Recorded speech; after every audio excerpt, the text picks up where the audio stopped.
নমস্কার বন্ধুরা, আমার চ্যানেলে আপনাদের স্বাগত জানাই। আজকে আমি আপনাদের বানিয়ে দেখাবো পেঁয়াজের পকোড়া। তার জন্য আমি 5টা পেঁয়াজকে খোলা ছাড়িয়ে রেখে দিয়েছিলাম। এবার আমি পেঁয়াজটাকে ছুরি দিয়ে কেটে নিচ্ছি।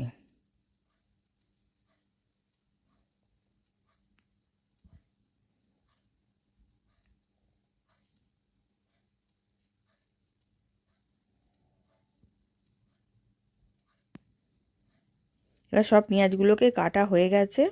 এবার আমি একটা বাটির মধ্যে তুলে নেব। এবার বাটির মধ্যে তোলা হয়ে গেছে। আমি হাতে করে একটুখানি পেঁয়াজগুলোকে মেখে খুলে নিচ্ছি।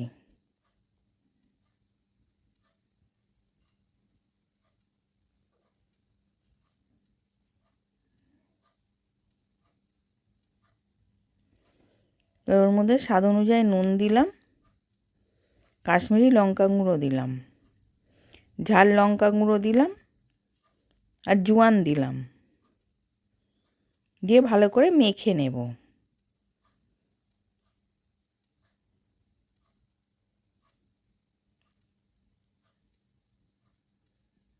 এবার নুন দিয়েছি বলে পেঁয়াজটা থেকে জল বেরোবে, ওতে আর জল লাগবে না। এবার ওর মধ্যে আমি 1 চামচ বেসন দিলাম, দিয়ে ভালো করে মেখে নিচ্ছি। একবারে বেসনটা দেবো না, আমি অল্প অল্প করে বেসনটাকে দিয়ে মেখে নেব। আবার 1 চামচ দিলাম, দিয়ে ওটাকেও মেখে নিলাম।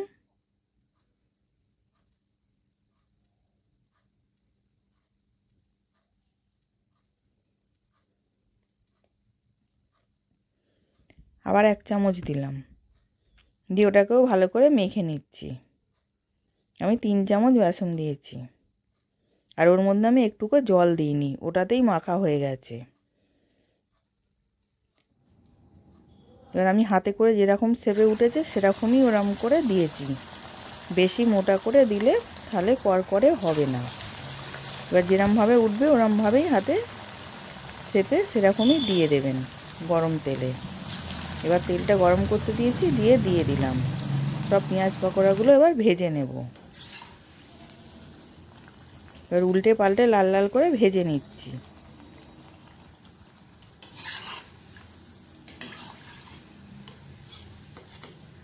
এবার ভাজা হয়ে গেছে, আমি তুলে নিলাম। আবার আমি আরেকবার দিয়ে দেখাচ্ছি।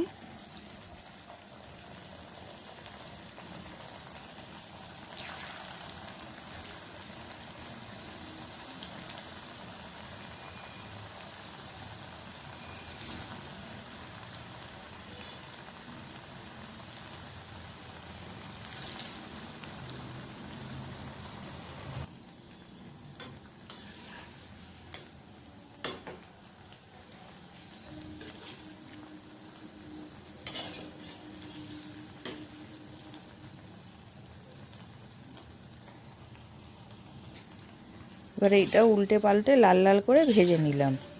এবার ভাজা হয়ে গেছে, এটাকেও আমি তুলে নিলাম।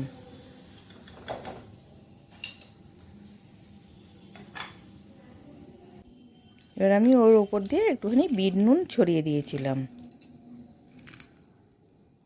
এবার আমি ভেঙে দেখাচ্ছি কতটা মুচমুচে হয়েছে। নতুন নতুন রেসিপি দেখতে লাইক দিয়ে ফলো করে রাখো। আশা করছি ভিডিওটা ভালো লেগেছে। আমি হাজির হব আর এক নতুন রেসিপির সাথে।